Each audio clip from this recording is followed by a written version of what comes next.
नमस्कार दोस्तों, target with PS Parihar channel में आपका स्वागत है। इस चैनल के माध्यम से आप लोगों को विभिन्न भर्तियों के बारे में सभी जानकारियां दी जाती हैं। उसी क्रम में आज की इस वीडियो में हम लोग बात करेंगे 69,000 शिक्षक भर्ती की और टीजीटी पीजीटी की एक नई भर्ती की। सबसे पहले बात कर लेते हैं 69,000 शिक्षक भर्ती की। सबसे ज़्यादा विवादों में रहने वाली ये भर्ती 69,000 शिक्षक भर्ती, उसमें से एक विवाद था एमआरसी को लेकर के, आरक्षण को लेकर के। जिस दिन से 69,000 शिक्षक भर्ती की जिला आवंटन की लिस्ट जारी हुई है, उसी दिन से आरक्षित वर्ग के जो विद्यार्थी हैं उनका एक बड़ा आरोप है कि आरक्षण का उचित ढंग से पालन नहीं किया गया है। आरक्षित वर्ग के जो भी विद्यार्थी हैं, भले ही मेरिटोरियस हों, भले ही उनके नंबर ज़्यादा हों, उनको आरक्षित वर्ग में ही रखा गया है। ये एक बहुत बड़ा आरोप लगाया गया है। लेकिन सरकार का कहना है कि सरकार ने जो आरक्षण के नियम 68,500 शिक्षक भर्ती में थे, जो हाईकोर्ट और सुप्रीम कोर्ट द्वारा समय समय पर बताए गए हैं, उनका शब्दशः पालन किया गया है और कहीं भी आरक्षण में कोई भी छेड़छाड़ नहीं की गई है। उसके बारे में आज एक वीडियो जारी हुआ है और शिक्षा मंत्री का उन्होंने बताया है कि एमआरसी क्या है और किस तरीके से आरक्षण को फॉलो किया गया है। सवाल खड़े किए गए हैं, कई बार ये बातें हो रही हैं। आप सब जानते हैं इस देश की पूरी विधि द्वारा स्थापित एक प्रक्रिया है। 50% सीटें किसी भी भर्ती परीक्षा में अनारक्षित होती हैं। 50% में ओबीसी एसटी का अलग अलग आरक्षण है। 50% अनारक्षित सीटों पर मेरिट के आधार पर, चाहे वो जिस संवर्ग के लोग हों, चाहे वो ओबीसी हो, एससी हो, एसटी हो, जिनकी भी मेरिट ऊपर होती है, वो सभी लोग इस अनारक्षित वर्ग में चयनित होते हैं। इस भर्ती में भी यही हुआ है। किसी को यह भ्रम नहीं होना चाहिए कि अनारक्षित वर्ग में केवल सामान्य जातियों के लोग भर्ती हुए हैं। अनारक्षित वर्ग में सामान्य जातियां भी हैं, ओबीसी भी हैं, एससी भी हैं, एसटी भी हैं। जिनके अंक आए हैं वो हैं इसमें। लेकिन माननीय उच्च न्यायालय का एक निर्णय था पोस्टिंग को लेकर के, जनपदों के आवंटन को लेकर के, कि भले ही कोई अपने अंकों के आधार पर ओबीसी या एससी अनारक्षित वर्ग की मेरिट में आ रहा है, तो भी जब जनपद का आवंटन होगा तो उसको उसकी कैटेगरी में मानते हुए भी वो आवंटन किया जाएगा। क्योंकि सामान्यतः एक शिकायत होती थी कि कोई आदमी अपने नंबरों के आधार पर अनारक्षित में आ गया, यहाँ नीचे है, तो इस हिसाब से जनपद आवंटन होगा तो वो अपनी वरीयता का जनपद नहीं पाएगा। लेकिन अगर इसको इसकी कैटेगरी में ट्रीट किया जाए तो वहां वो अपनी कैटेगरी के आरक्षित लोगों से ऊपर जाएगा। निश्चित रूप से उसकी मेरिट ऊपर है तो उसकी चॉइस को प्रायोरिटी देनी चाहिए। और ये कोई हमने नहीं तय किया है, ये माननीय उच्च न्यायालय का निर्णय है। उस निर्णय के आधार पर प्रदेश लोक सेवा आयोग भी पदों के आवंटन में यही प्रक्रिया अपनाता है। हमने भी इसी प्रक्रिया को अपनाया है।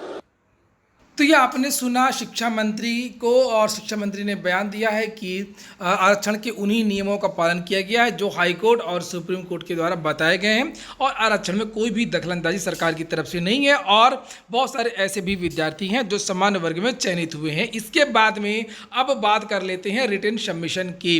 कुछ टीमों ने रिटन सबमिशन दाखिल कर दिया है और बहुत सारी टीमों का रिटन सबमिशन तैयार हो रहा है, अंतिम चरण में है। अपनी अपनी टीमों से, अपने अपने लोगों से सुझाव मांगे जा रहे हैं कि और क्या बेहतर हो सकता है और कौन सा विकल्प, कौन सा पॉइंट छूट रहा है।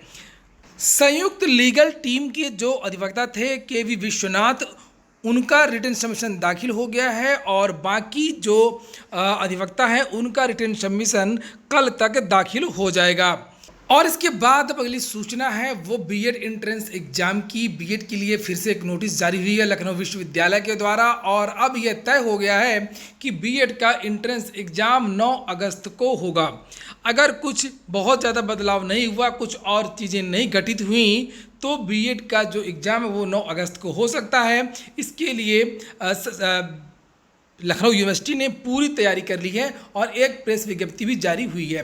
लिखा है, सूचनार्थ प्रेषित किया जाता है कि उत्तर प्रदेश संयुक्त प्रवेश परीक्षा बीएड 2020 परीक्षा की तिथि माननीय उप मुख्यमंत्री जी की अध्यक्षता में आयोजित वीडियो कॉन्फ्रेंसिंग में दिए गए निर्देशानुसार 9 अगस्त 2020 को रविवार को 2 पालियों में निर्धारित की गई है। 73 जिलों में ये परीक्षा होगी।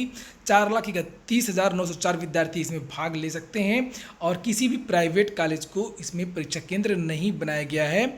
प्रोफेसर अमिताभ वाजपेयी राज्य समन्वयक उत्तर प्रदेश संयुक्त प्रवेश परीक्षा। तो प्राइवेट कॉलेज इतने बदनाम हो चुके हैं। आप लोगों ने देखा होगा 69,000 शिक्षक भर्ती में कैसे कैसे पेपर आउट हुआ, पूरा का पूरा सेंटर बिक गया, पूरी की पूरी कक्षा में नकल हुई। इसकी वजह से अब शायद ही कोई परीक्षा एजेंसी या कोई संस्था सेंटर बनाएगी प्राइवेट विद्यालयों में। तो फिलहाल आप लोग अपनी अपनी तैयारी करते रहिए। सभी विद्यार्थियों को अपने ज़िले में ही परीक्षा देने का मौका दिया गया है और देखने वाली बात होगी कि आखिरकार जब कोरोना उत्तर प्रदेश में इतना ज़्यादा बढ़ा हुआ है तो ये परीक्षा किस तरीके से आयोजित की जा रही है। इसके बाद में अगली सूचना है टीजीटी पीजीटी की एक प्रेस विज्ञप्ति है, युवा मंच की तरफ से ये जारी की गई है। लिखा है, कल साक्षात्कार शुरू कराने, प्राप्त अधियाचनों का विज्ञापन जारी कराने आदि मांगों को लेकर के चयन बोर्ड अध्यक्ष को सौंपा जाएगा पुनः ज्ञापन। प्रयागराज 26 जुलाई 2020। माध्यमिक विद्यालयों में बैकलॉग पदों को भरने, लंबित साक्षात्कार को शुरू करने, चयनित अभ्यर्थियों को कॉलेज आवंटन, जीव विज्ञान की परीक्षा आयोजित कराने की मांग को लेकर के कल चयन बोर्ड अध्यक्ष को सौंपा जाएगा ज्ञापन। छात्रों से वार्ता करके उप सचिव श्री नवल किशोर ने आश्वासन दिया था कि इन सभी मांगों को हल करने के लिए 25 जुलाई तक बोर्ड की बैठक करके विचार किया जाएगा, लेकिन चयन बोर्ड अध्यक्ष ने अभी तक कोई बैठक नहीं किया और ना ही कोई कठोर कार्रवाई की गई है। और साक्षात्कार शुरू कराने का शेड्यूल भी जारी नहीं किया गया और ना ही विज्ञापन जारी किया गया, जिसको लेकर के प्रतियोगी छात्रों में आक्रोश है। उनका कहना है कि लोक सेवा आयोग साक्षात्कार शुरू कर दिया, लेकिन चयन बोर्ड अध्यक्ष सिर्फ टाइम पास कर रहे हैं।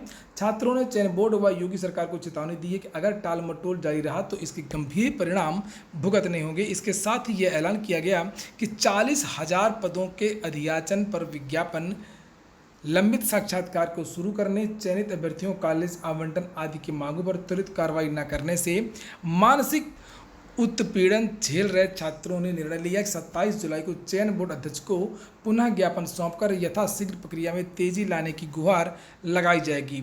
कोविड-19 के प्रकोप के इस दौर में दोबारा ज्ञापन देने को मजबूर करने का पूरा श्रेय चयन बोर्ड व सरकार को जाता है। यदि चयन बोर्ड अपने वादे पर खरा उतरता तो यह प्रक्रिया दोहरानी न पड़ती। भवदी अनिल सिंह, अध्यक्ष युवा मंच।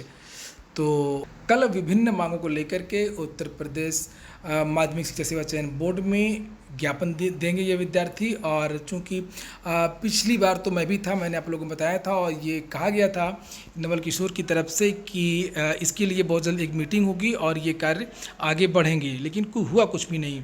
इसके बाद में एक और सूचना है कि उत्तर कुंजी वाला विवाद, जो 69,000 शिक्षक भर्ती में कम से कम 5-6 प्रश्नों को लेकर के विवाद हो गया था और उन विवादों को लेकर के सिंगल बेंच ने कोर्ट में भर्ती में स्टे लगा दिया था। उसके बाद मामला डबल बेंच चला गया था। डबल बेंच में इसकी सुनवाई जारी थी। मामला तो सुप्रीम कोर्ट में भी गया था। सुप्रीम कोर्ट से ने उस जो ये रीट है वो खारिज कर दी थी, कहा था डबल बेंच ही तय करेगी। तो डबल बेंच में मामला चल रहा है। डबल बेंच में 27 तारीख को इसकी सुनवाई होनी है उत्तर कुंजी को लेकर के। तो ये लिस्ट जारी हो गई, जिसे आप लोग देख सकते हैं। यहाँ पर डेट है 27 जुलाई और ऋषभ मिश्रा एंड अदर्स के नाम से ये केस है और पंकज कुमार जायसवाल, करुणेश सिंह पवार ये बेंच सुनेगी और जो अपडेट होगी आपको दी जाएगी। तो ठीक है दोस्तों, ये हो गया आज का वीडियो। और वीडियो अगर आपको अच्छा लगा हो तो वीडियो को लाइक कर दें। जिन मित्रों ने चैनल को सब्सक्राइब न किया हो सब्सक्राइब कर लें। जिन मित्रों ने target with PS Parihar app को न डाउनलोड किया हो तो उस ऐप को ज़रूर डाउनलोड कर लें। पूरा वीडियो सुनने के लिए बहुत बहुत धन्यवाद।